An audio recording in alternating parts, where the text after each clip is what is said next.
No, where is she? What happened?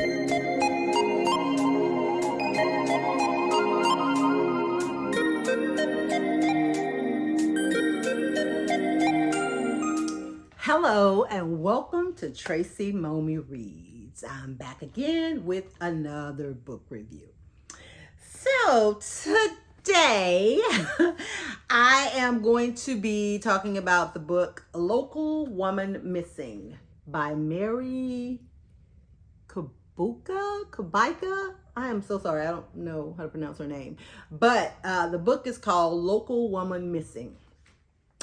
And before we get started, I just want to say I got this like camera tripod thing for my birthday, and I've used it for other stuff, but I've never used it for a YouTube video. So I'm going to record the whole thing and we'll see how this comes out, but I'm going to show you. It's one of those deals that it follows you wherever you go. So sometimes like the camera, like I'm gonna give you an example. So the tripod is set up and the camera is in the little thing, and I don't have a remote. I'm not doing anything, but watch this. Like, you see, it's like it follows you like wherever you go. So hopefully I don't get too animated and, have this camera going all over the place. But I wanted to see if it, did anything more dynamic to the videos. I'm just trying to come up with some new, different ideas and stuff for 2024. So we shall see. This is a test. So anyway, Local Woman Missing. Suspense, mystery, thriller, drama. So this book starts off, well, first of all, the blurb, it tells you, it says, Shelby Thibault is the first to go missing. Then Meredith Dickey and her 6-year-old daughter, Delilah, vanished just blocks away from where Shelby was last seen, striking fear into their once peaceful community. After an elusive search that yields more questions than answers, the case eventually goes cold. Now, 11 years later, Delilah shockingly returns. Everyone wants to know what happened to her, but no one is prepared for what they'll find. And some people will stop at nothing to keep the truth buried. So, from the blurb, you already know this is about to be action-packed. You already know people are missing, potentially deceased, and you're about to put on your, detective hat because you got to solve this mystery that's going on. So when it first comes on, I'm saying comes on like it's a movie. Woo! That tells you how gripping it was and how it got me, from that first chapter.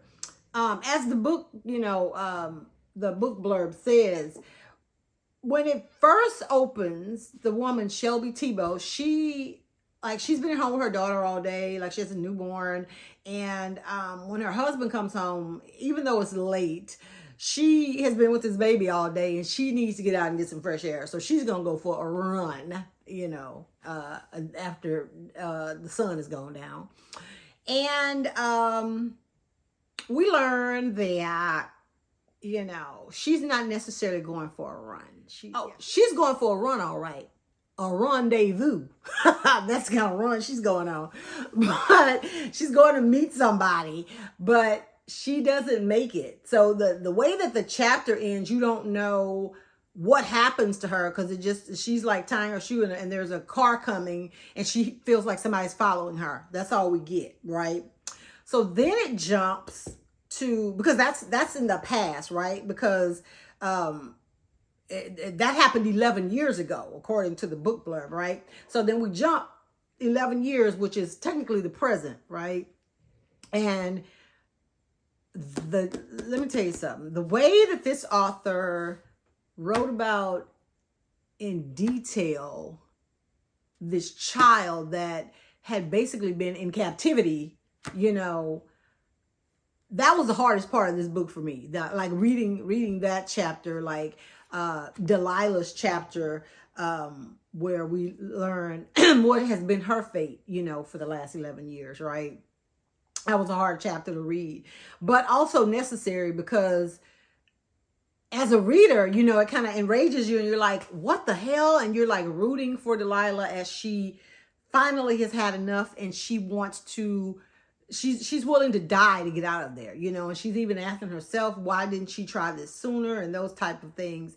And we go through this chapter where, you know, the author is detailing and chronicling how, what has been happening to Delilah and how this one day she decides that's enough and she's gonna, you know, get out of there. And then the next chapter, we jump back to the past. And that's kind of how the book goes. It goes from the past to the present, you know, so 11 years past, 11 years, you know, into the present. And the chapters are kind of tied together in that way. And it's very clever because even though it's the present and you kind of like, you know what's happened in a way because you know some people went missing, to hear from those people before they went missing and to kind of see what led up to those disappearances. I found that kind of fascinating. And, you know, I talked about, you know, fast-paced read, you know, in the last video I did, how that book wasn't necessarily fast-paced, but this one for sure is, because you're just like, no, what, where is she? What happened? So also when we're in the past, we start to learn about the connection between Shelby, the woman who, you know, went out for a jog and went missing, and Meredith, the woman who went missing, you know, with her 6-year-old daughter. Like, there's a connection there. So we learn about how they were connected. And you start to think that maybe this wasn't just some random, you know, thing where somebody was just like picking off women in this particular neighborhood. But the author gives you just enough to keep you, you know, flipping the pages. Like, there was never a point in this book where I was like, oh, he did it or she did it or that's what happened, right? Even when we get to know that Shelby's husband was not a very nice person, you know, even when we learn about potential situation at Meredith's job with this doctor, because she was a midwife. I mean, not a midwife, a doula. And which I don't know if doula and midwife are the same thing. I have to look that up. But anyway.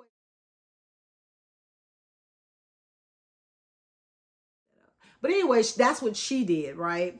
And in the present, her husband is still very much grieving the loss of his daughter and his wife, but he has a son, you know, that was like 4 at the time. So he, you know, he's like 15, almost 16 in high school. There are several points of view in the book, and the son, whose name is Leo, we hear from him as well and learn that, like I said, his life has been very challenging because essentially the day he lost his mother and his sister, he also lost his father, because his father was just devastated, right? And he was so, you know, hell-bent on finding them and finding out what happened, that he didn't really spend a lot of time or pay a lot of attention to Leo. And because they were in a, you know, neighborhood full of like little spoiled rich kids and kids who don't care about other people's feelings and being empathetic, he got teased because his mother and his sister ended up missing, you know, and he was like, he was a freak or a weirdo or whatever, you know, because people can be such assholes. And, you know, when his sister actually comes back, you know, after Delilah comes back, and of course the media, there's a frenzy, they're outside their house, they're taking pictures, and she looks horrible. I mean, she's been in captivity and it hasn't been taken care of. Her development, she's underdeveloped and all kinds of stuff. So the kids at his school even making fun of that, like how his sister looks. And, you know, and there's like a chapter where I really, you know, my heart broke for him, because even though this technically should be like a good thing, like, you know, you found her, I mean, she's damaged, but she's alive, right? He was very bitter about her coming back 11 years later, and he didn't even remember her, essentially, because he was like 4 when she went missing. And his dad would try to like show him pictures and videos, and he was just like thinking that maybe it would have been better off if she would have been dead, because now they're going to have to go through this whole process of trying to get her fixed or healed from this ordeal, and that's going to make his dad fall even deeper into this whole depression and all this stuff. So it was hard, it was hard for him. Even, and his dad was, just glad to have his daughter back. But, also sad because he knew it was going to be, a long road ahead of them.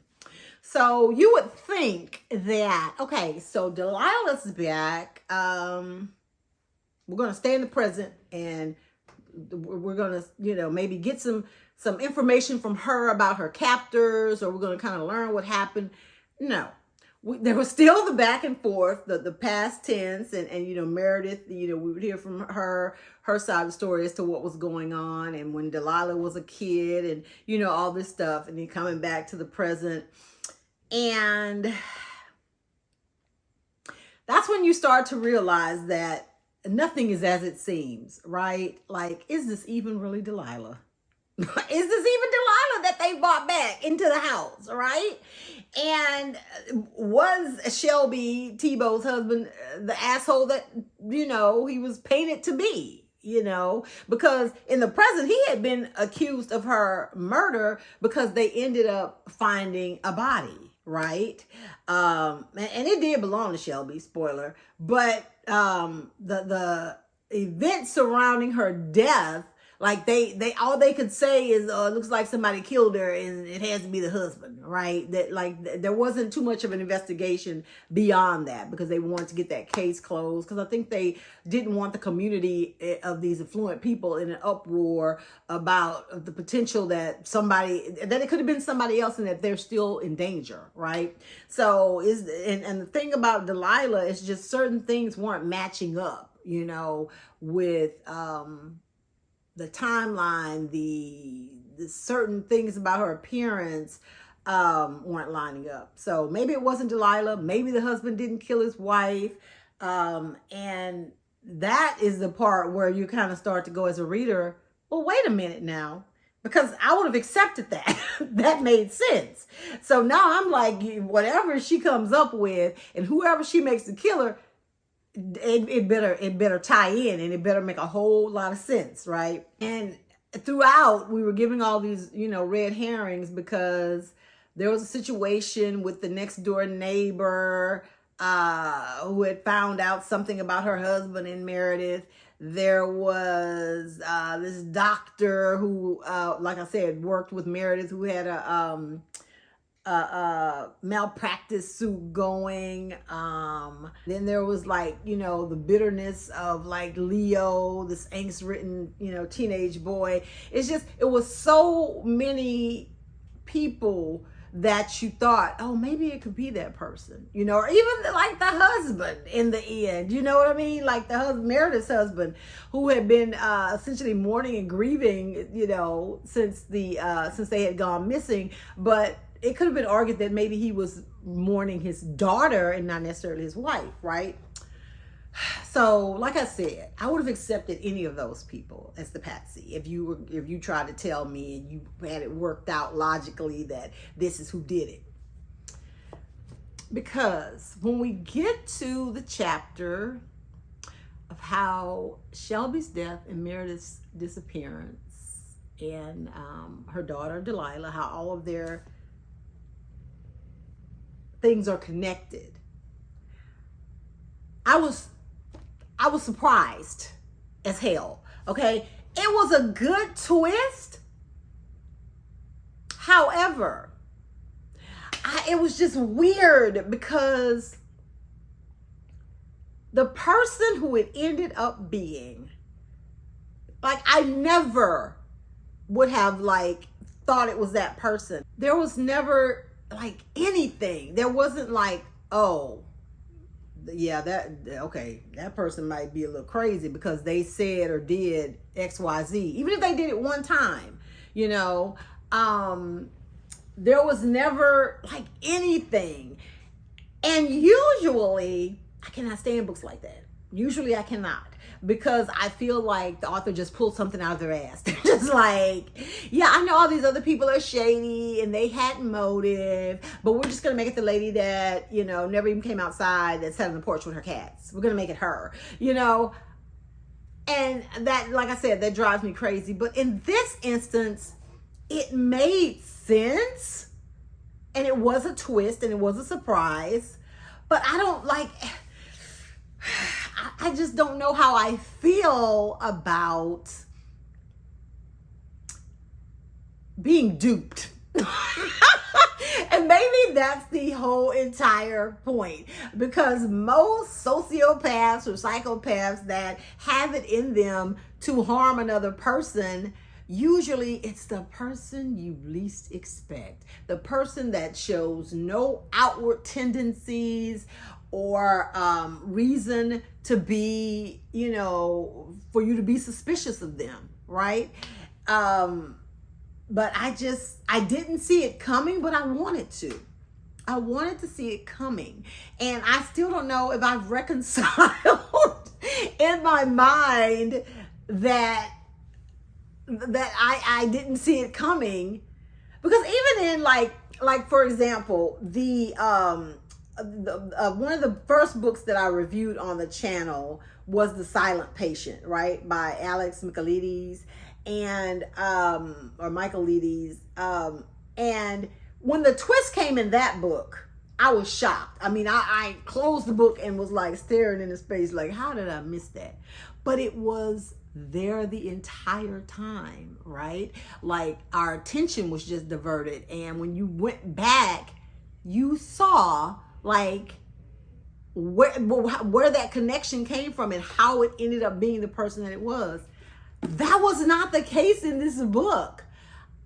It just seemed so sudden and out of character for the person that it was. But the way that the author wrote about it and explained it, it made sense. So I couldn't be mad.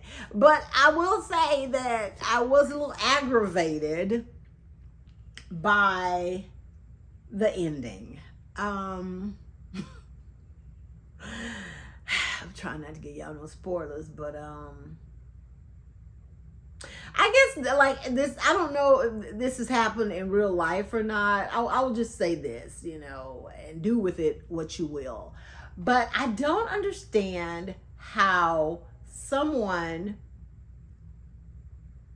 can be held captive, basically, or a prisoner, or whatever you want to call it, for 11 years, and they're so close to home. Okay. And at some point, because you're taking such good care of this person, like the way my mind works, I'm about to flip things. I'm about to flip stuff, because you obviously don't want to hurt me. You don't want to kill me, because I'm still here year after year after year. I'm about to get into your mind, or I'm about to make a shank, or I'm about to do something, but I'm not just going to keep living in this situation knowing it's not normal, and that if I can make it to the street, somebody might see me and help me, right? So that's the only part. I mean, I accepted who the villain or the bad person ended up being more than I accepted that ending. I was like, ain't no way. Ain't no way. Even though the author gave, because, you know, I feel like the authors that write in this genre, this is the first book I've read by her, but I know that she writes in this genre. And I'm assuming that they, in their minds, are like, okay, somebody's going to say, how was that possible? So they write in there how it was possible. And, you know, and how it was plausible and how this actually could have happened. But it still didn't sit right with my spirit, okay? I don't know. I don't know what I wanted. I mean, the proximity was just too much. It was just too much for me. If it had been further away, then maybe I could have accepted it. But I can't accept the ending. I mean, I'm happy about the ending in that, you know, the resolution it provided, but I can't get on board with the rest of it. So let me lock it up and throw away the key before I end up telling y'all what happened. So anyway, totally can see this being a Netflix limited series or something like that you could binge in a day.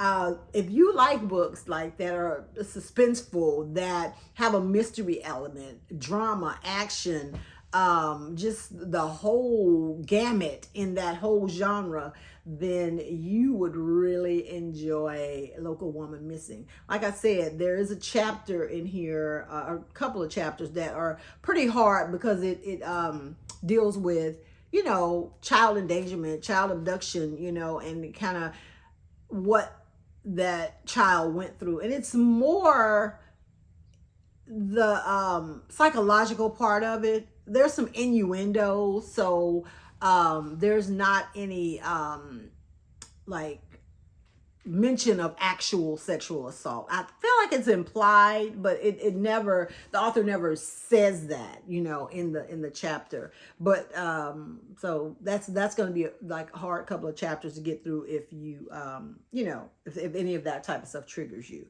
But other than that, y'all, I was so excited because I thought I had got my first 5-star read of the year. We are in October, and you know, November is looming, and I still have not had a 5-star read this year. So I was hoping, I thought this was going to be it. Then that ending, you know. But I'm going to give it a solid 4. I'll give it a solid 4 because it was entertaining, it was engaging, and the escapism, you know. I was in this little community looking for this girl, looking for those women. I was right there with them.